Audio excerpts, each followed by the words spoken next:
Assalamualaikum warahmatullahi wabarakatuh. Waalaikumsalam warahmatullahi wabarakatuh. Selamat pagi semuanya, salam sehat dan bahagia.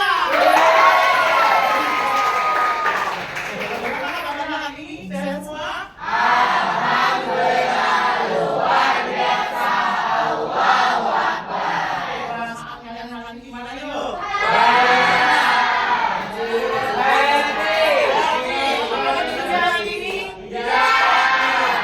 Kita bacaan alhamdulillah.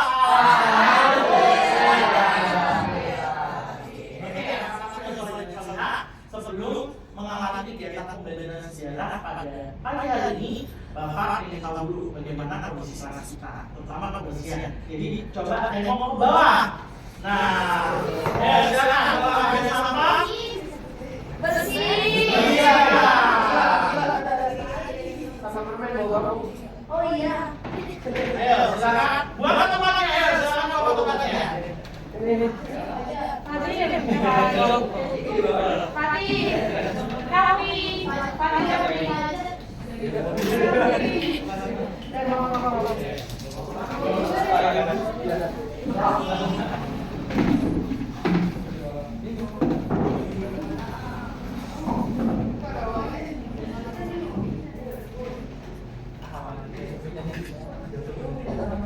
Oke, sudah bersih ya anak saya. Oke, kalau sudah bersih, berarti kita kan sudah siap belajar hari ini. Oke, alhamdulillah ya, sudah siap semuanya belajar sejarah.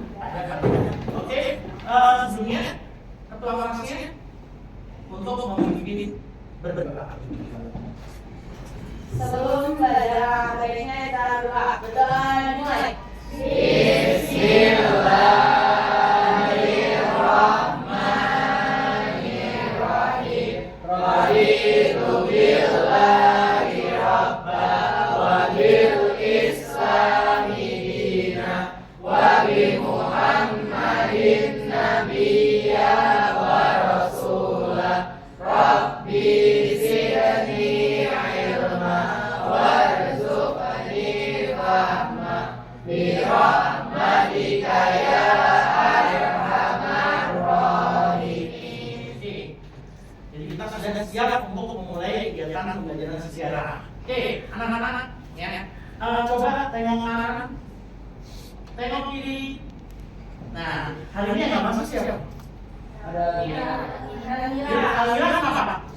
Kemudian siapa lagi? Lagi apa? Kaki. Kemudian? Sudah. Oke. Berarti ada 3 orang yang sakit dan kita doakan semoga 3 orang yang sakit ini disembuhkan oleh Allah. Amin. Oke, anak-anakku yang soleh dan solehah, ya, untuk meningkatkan rasa nasionalisme kita pada pagi hari ini kita menyanyikan suatu buah lagu, ya, dengan penuh semangat. Lagunya adalah lagu Garuda Pancasila, lagu nasional. Ya, jadi kalau lagu nasional kalian harus berdiri semuanya. Ya, kita bernyanyi bersama, ya.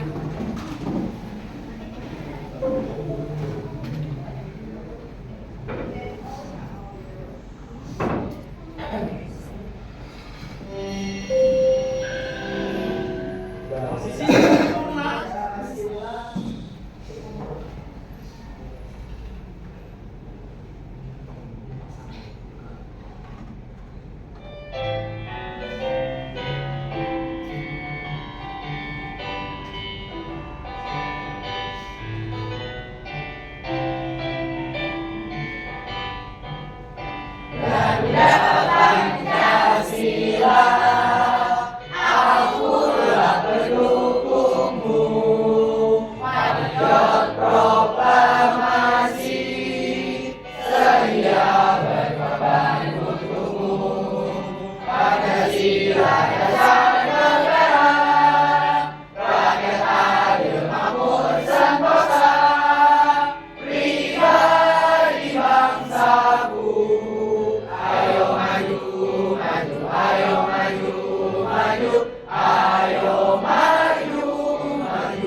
kembali.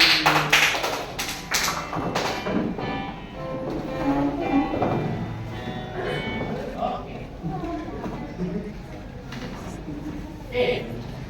Ya. Tentu kalian juga masih ingat ya. Materi ini sudah kita pelajari pada pertemuan sebelumnya, ya.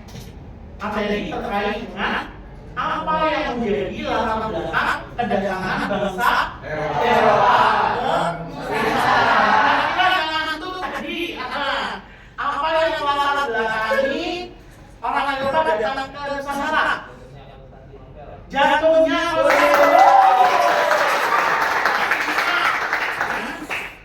ngantuk aja bisa dalam pertanyaan apalagi kalau tidak ngantuk, ya. Oke, yang pertama jatuhnya bangsa di Eropa. Pertanyaan tentang Eropa. Yang ketiga, religi. Apa yang dimaksud religi?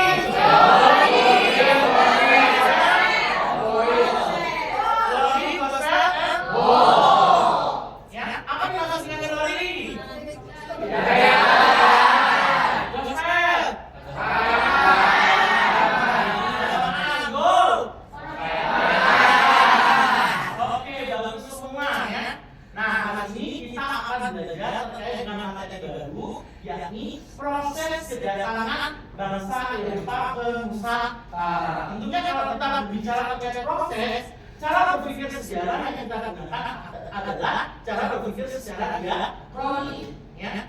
Berpikir secara urut, ya, dari awal sampai akhir, nggak boleh bertukar-tukar, ya. Nah, apa tujuan kita mempelajari materi ini? Tujuannya adalah agar kalian bisa menganalisis bagaimana proses kedatangan dari bangsa yang pertama Portugis, ke Nusantara berurut. Oke, bagus sekali. Bapak mau menampilkan sebuah gambar. Nah, coba. Oke.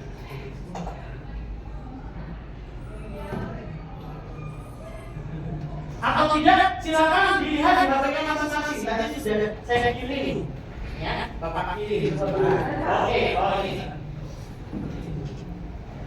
Oke, kalau tidak ada, silakan dilihat di HP-nya masing-masing, ya. Oke, ini ada jalur pelayanan, ya, rute pelayanan dari masing-masing bangsa atau masing-masing negara. Kalau yang titik-titik hitam, kalau di sini sepertinya tidak kelihatan, tapi kalau di HP kelihatan, ya. Ini bangsa Portugis. Kemudian kalau yang titik-titik biru, ini adalah bangsa Spanyol atau negara Spanyol. Kalau yang hijau, di sini bangsa Belanda. Kalau yang merah adalah bangsa Inggris. Oke, silakan coba pakai HP-nya masing-masing, dilihat HP-nya masing-masing. Nah, coba lihat HP-nya masing-masing. Coba, adakah yang mau menyampaikan pendapat terkait dengan gambar tersebut? Ayo, siapa yang mau berpendapat? Oke, bagus. Kamu mau menjelaskan dari bangsa apa? Saya mau menjelaskan dari bangsa Portugis. Oke, oke, di situ aja. Silakan berdiri, sambil berdiri dong. Oke. Assalamualaikum warahmatullahi wabarakatuh. Waalaikumsalam warahmatullahi wabarakatuh. Perkenalkan, nama saya Fadli Pratama Haji. Kali ini saya mau menjelaskan urutan kedatangan Portugis ke Nusantara. Jadi yang pertama, Oke, boleh. Jadi yang pertama dari bangsa Portugis yang dipimpin sama Raja John yang pada tahun 1486, yang dia itu berharap bahwa Dias ketemu pintu menuju dunia timur. Jadi dari pertama banget Portugis dia itu menuju ke Samudra Atlantik, yang dari Portugis dia itu menuju ke Cape Town atau dia jatuh di South Africa atau di Afrika Selatan. Nah, dari Afrika Selatan ini, dia itu nggak langsung menuju ke Nusantara, dimana pada saat itu dia tuh berbalik menuju Portugal dikarenakan dia itu kekurangan pasokan makanan. Nah, dan pada saat itu setelah balik ke Portugal, akhirnya dilanjutkan lagi oleh Vasco da Gama yang nantinya pada tahun 1498 dia sampai ke India. Dan di India ini Vasco da Gama itu sampai di Kalkut yang itu menjadi jalur rempah pertama yang telah dicapai sama Portugis. Nah, pada tahun 1511 di Malaka yang di bawah pimpinan Alfonso, Portugis menaklukkan Malaka, yaitu sebagai pusat dagangan Asia Tenggara. Nah, di Maluku pada tahun 1512, dari Malaka, Portugis melanjutkan perjalanan ke timur yang dilakukan oleh ekspedisi yang dipimpin oleh Antoni de Albuquerque de Francisco, yang dia berlayar lewat Sumatera, Jawa, Bali, Nusa Tenggara, sampai nanti akhirnya di Maluku di kerajaan Ternate yang menjadi pusat rempah-rempah. Itu aja, Mbak. Oke, bagus sekali ya. Baik. Kira-kira ada yang lain mau menjelaskan terkait dengan proses bagaimana sih proses kedatangan dari masing-masing negara? Siapa yang mau menjelaskan? Ayo. Siapa mau menjelaskan? Jangan takut, ayo. Oke, tepuk tangan dulu. Ini sekarang bagus banget. Jadi saya akan menjelaskan tentang bentuk pelayaran dari bangsa Inggris. Jadi yang pertama itu pada tahun 1579 dari London, Francis Drake memulai pelayaran ke arah Samudra Atlantik. Lalu dia bersinggah di Tanjung Harapan. Habis dari Tanjung Harapan dengan perjalanan harus sampai India hingga sampai ke daerah India. Setelah sampai di India, karena ini merupakan pintu gerbang dari yang di timur menurut mereka, akhirnya mereka melanjutkan perjalanan lagi melewati Selat Malaka hingga tiba di Banten. Tiba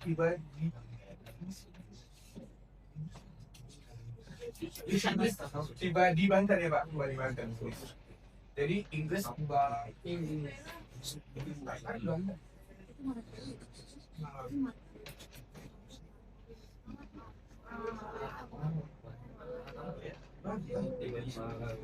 tiba di Malaka.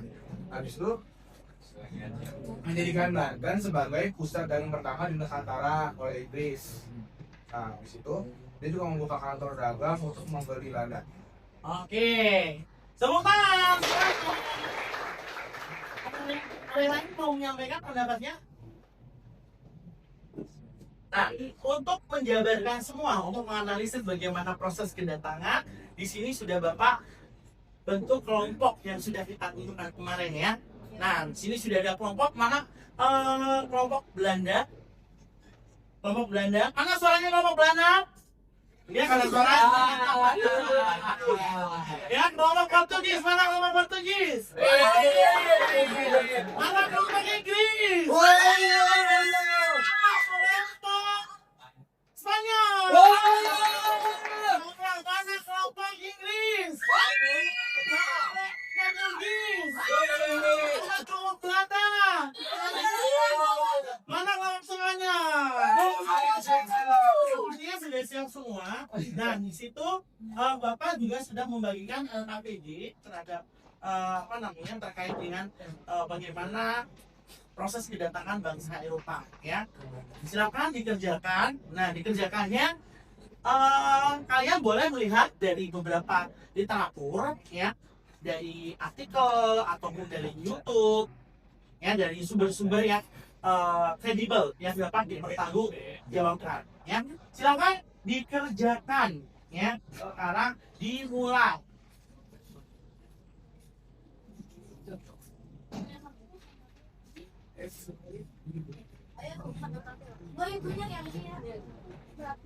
Oke, ayo. Silakan dikerjakan. Nah, kira-kira di kelompok ini pakai si Karena aku dari YouTube coba mana di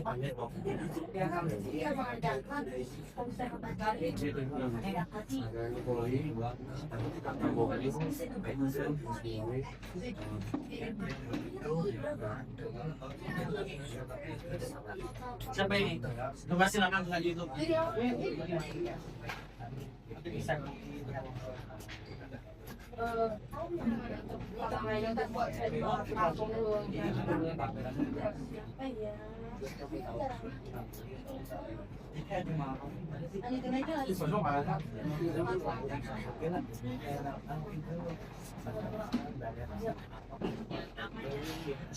Ditambah bareng-bareng dong.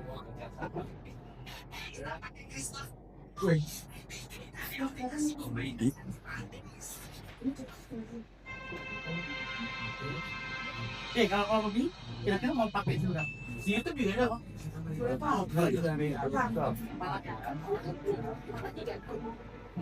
Oh, pakai itu enggak apa? Pakai PO yang kaya.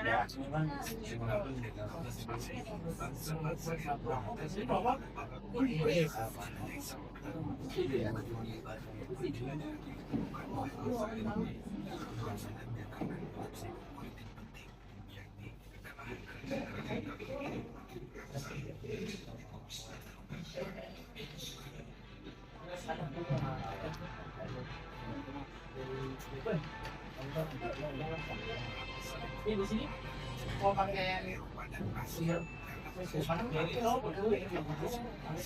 kalau mau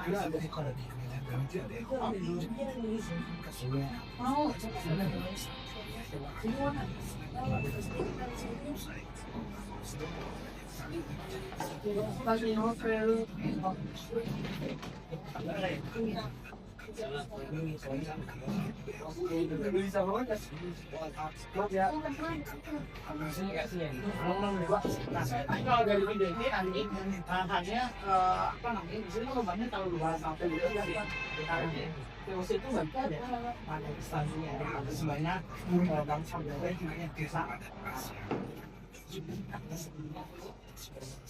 ya, dilihat dari awalnya aja dari apa namanya dari awal kita kasih bayar terus kemudian sampai berapa nanti bicara ya oke bisa bertanya oke ngomong ini Portugis mau pakai YouTube oh udah oke kan nama dia ya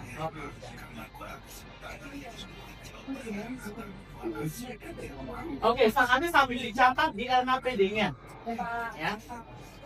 Jadi informasi apa saja kan yang kalian peroleh dari video atau itu ya atau mungkin buku SNI silakan dari Bible Book Sejarah Nasional Indonesia jilid 4.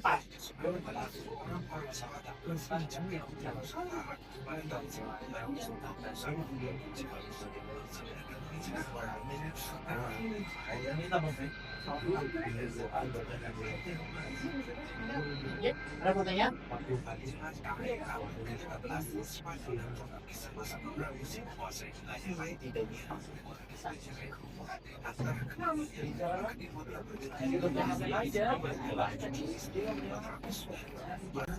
Kalau sudah, ya kalau sudah, silakan dari LKPD yang sudah kalian tulis, kemudian dipindahkan di link Google Doc yang sudah Bapak kirim tadi di grup. Nah, jadi langsung dipindah ke sana. Jadi nanti buat presentasi time.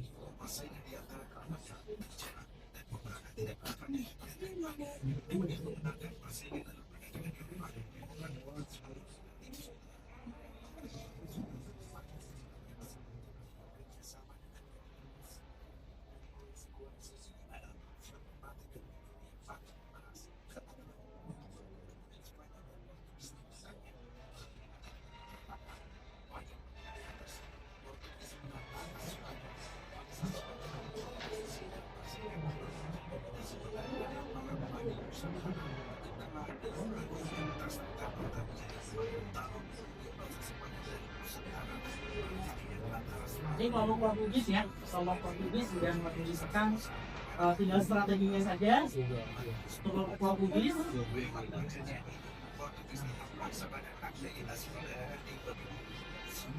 kelompok Spanyol sudah lengkap, kelompok Inggris sudah lengkap, kelompok Belanda juga sudah lengkap. Ya, tinggal Portugis saja. Silakan, kelompok Portugis langsung dicatat bagaimana strategi yang digunakan pada bangsa Portugis.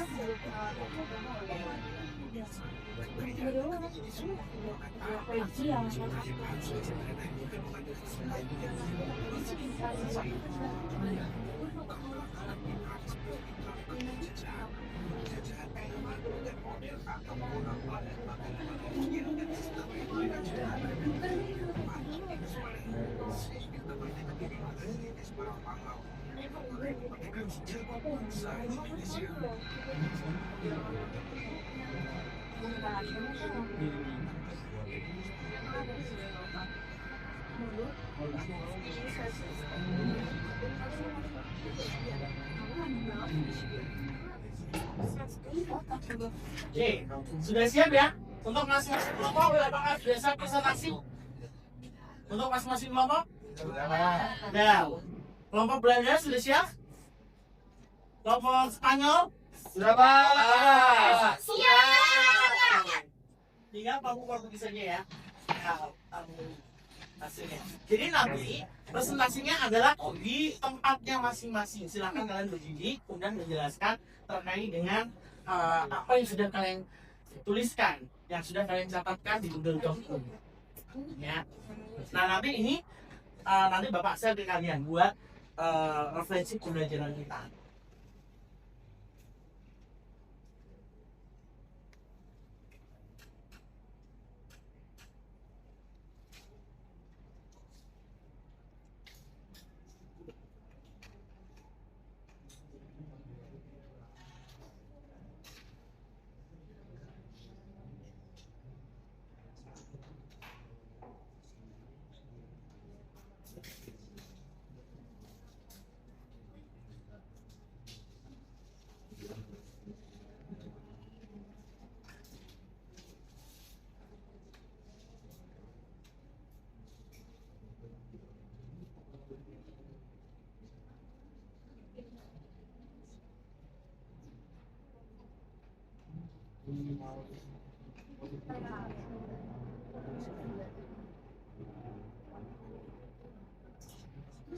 Oke, kelompok Portugis sudah siap ya? Oke, langsung saja silakan berdiri kelompok Portugis untuk menjelaskan terkait dengan kronologis kedatangan bangsa Portugis ke Nusantara. Oke, silakan disimak dulu ya, teman-teman. Di situ. Nah, oke, kita simak dulu semuanya.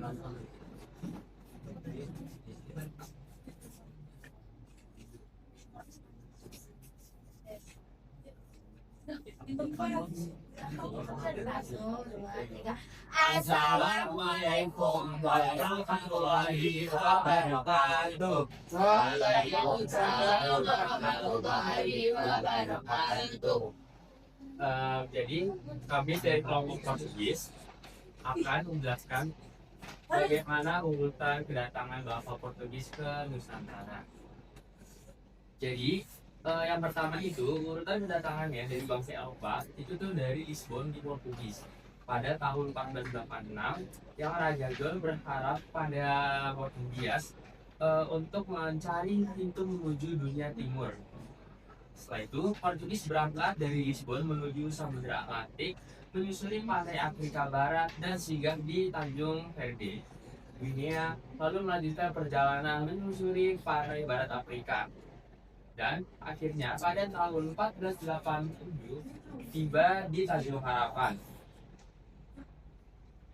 Dia menemukan Tanjung Harapan di ujung selatan Afrika yang menjadi pintu masuk Samudra Hindia.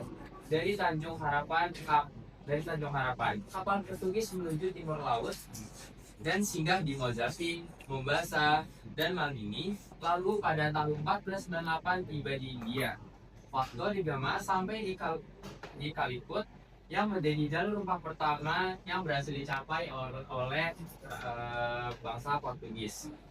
Dan pada tahun 1511 di Malaka di bawah pimpinan Alfonso, Portugis menaklukkan Malaka yang sebagai pusat dagang Asia Tenggara. Dan pada tahun 1512 Maluku dari Malaka, Portugis melanjutkan perjalanan ke timur. Ekspedisi Antonio yang dari Malaka, Portugis melanjutkan perjalanan ke timur. Dan berlayar lewat Sumatera, Jawa, Bali, Nusa Tenggara, dan pada akhirnya sampai di Maluku, yang itu di Kerajaan Ternate yang sebagai pusat rempah-rempah.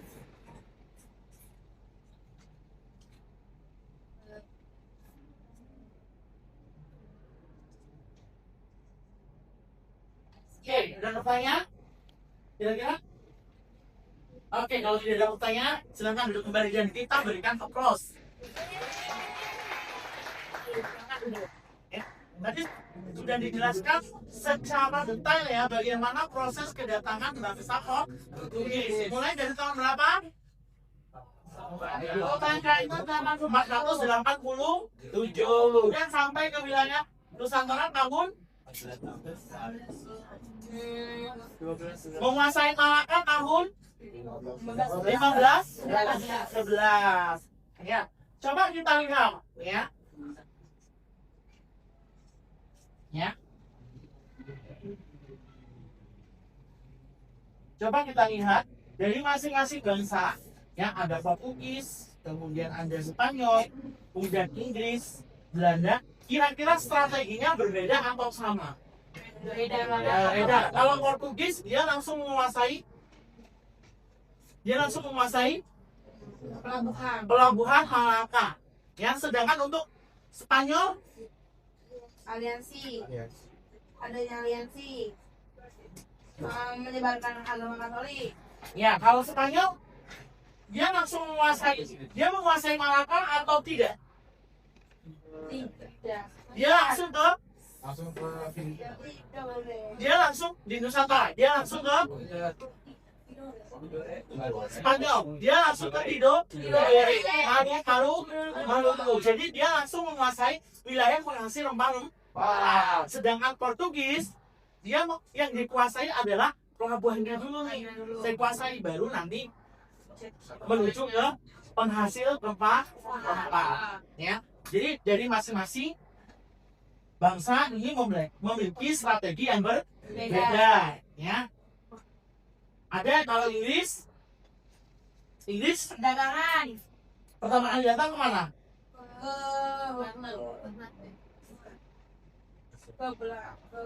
Nah, di sini pertama kali datang ke wilayah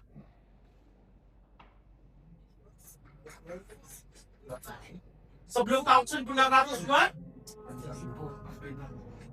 Ayo, sebelum 1902, ini kan tahun 1579. Dia menguasai Maluku. Ya, jadi sebelum ke Banten, dia kuasai Maluku terlebih dahulu. Ya, nah baru Belanda baru Banten.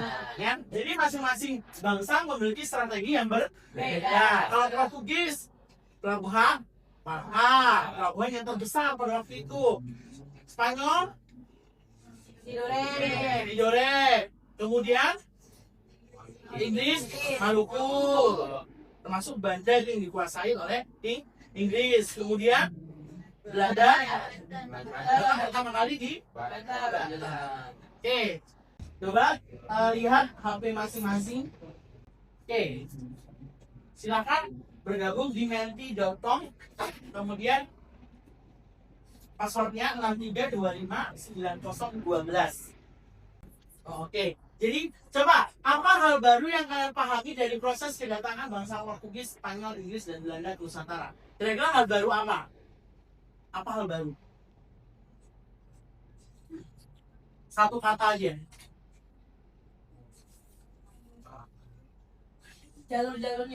Jalurnya. Kemudian penjelajahannya.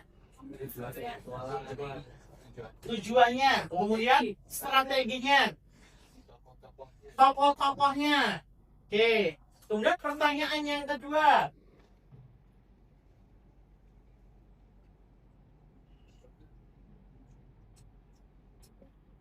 Jika kalian hidup pada masa itu, bagaimana sikap yang akan kalian ambil terhadap kedatangan bangsa Eropa? Tidak.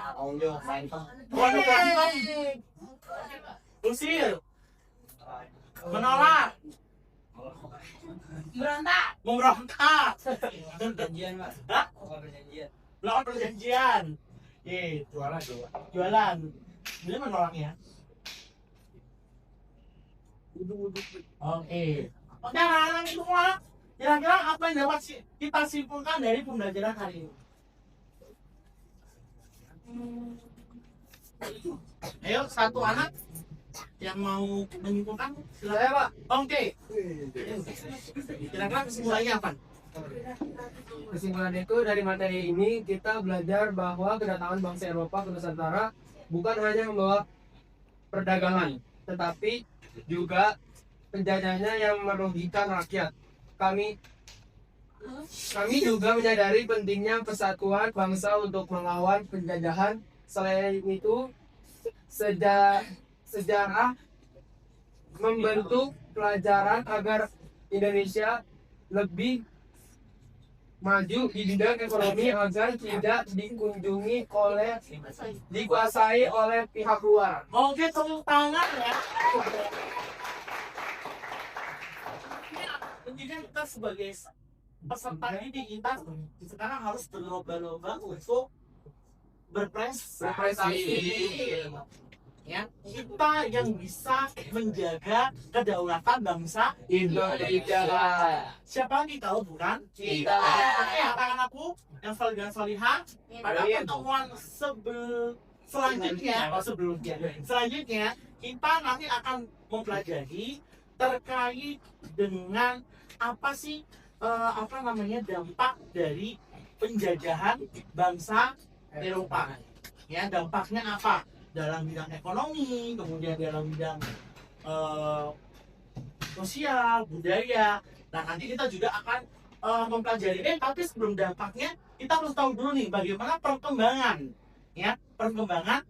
penjajahan bangsa Eropa, ya, di Nusantara. Dimulai nanti dari bagaimana perkembangannya bangsa Portugis. Ya, nanti bangsa Portugis ada terjadi cekcok antara Portugis dengan Spanyol, memperebutkan wilayah Maluku. Nah, nanti kita akan pelajari itu semua. Baru nanti kita pelajari terkait dengan dampak dari penjajahan bangsa Eropa dan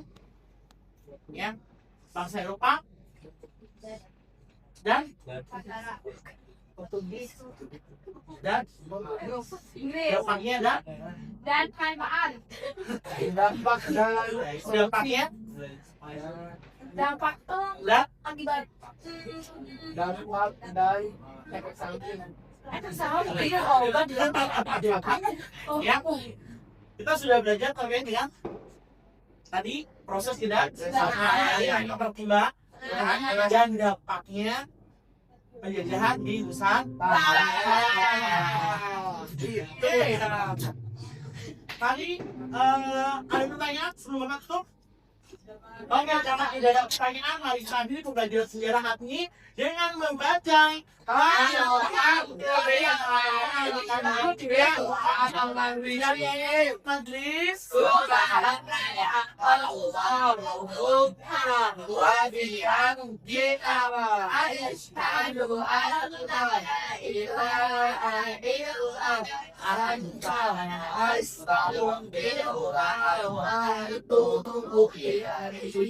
mengucapkan terima kasih dan mohon maaf dan sebesar-besarnya. Wassalamualaikum warahmatullahi wabarakatuh. Waalaikumsalam warahmatullahi wabarakatuh.